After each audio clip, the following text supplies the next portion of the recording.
তো বন্ধুরা এখানে বয়ফ্রেন্ড ও গার্লফ্রেন্ড দুটি তাদের নার্সিংহোমের পাশে গল্প করতে থাকে। আর তারপর হঠাৎ একটি রিক্সাওয়ালা আসে আর তার বোন সেখান থেকে নামে আর তার নার্সিংহোমের দিকে ঢুকতে থাকে। তখন মেয়েটি বলতে থাকে, ওই ফকিরে বাচ্চা কোথায় যাচ্ছিস? তখন মেয়েটি বলতে থাকে, আমি এই নার্সিংহোমে অ্যাডমিশন নিয়েছি আর আমি এখানে ডাক্তারি পড়তে চাই। আর তখন ছেলেটির গার্লফ্রেন্ডটি সেই মেয়েটিকে বলতে থাকে, তুই তো 2 টাকা রিক্সাওয়ালার বোন আর তুই এই নার্সিংহোমে পড়বি? তখন তাকে তারা কলেজে ঢুকতে দেয় না। আর তারপর হঠাৎ ছেলেটির বাবা চলে আসে আর বলতে থাকে, এনাফ ইজ এনাফ। তোরা কি জানিস ইনি কে? ইনি হচ্ছে অল মেডিকেল চ্যাম্পিয়নের 3য় নম্বর ব্যক্তি। আর তার পরিবারের অবস্থা ভালো না থাকায় সে ঠিক মতো ক্লাস করতে পারতো না, তাই আমি তাকে আমাদের কলেজে অ্যাডমিশন দিয়েছি। আর তারপর কয়েক মাস পরে সেই মেয়েটি একটি বড় ডাক্তার হয়ে যায়। আর তারপর সেই ছেলেটি তার স্ত্রীকে নিয়ে আসে আর তিনি ছিলেন প্রেগনেন্ট। আর তারপর ম্যামকে বলতে থাকে, ম্যাম একটু দেখেন।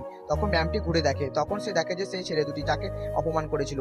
আর তারপর সেই ছেলেটি তার ম্যামকে অনুরোধ করতে থাকে, ম্যাম আমার স্ত্রীকে একটু দেখুন। আর মেয়েটি বলতে থাকে, যেদিন তোমরা আমাকে অপমান করেছিলে সেদিন আমি প্রতিজ্ঞা নিয়েছি যে আমি এই কলেজে পড়ে একটি বড় ডাক্তার হয়ে যাব। তো বন্ধুরা ভিডিওটি ভালো লেগে থাকলে ভিডিওটি লাইক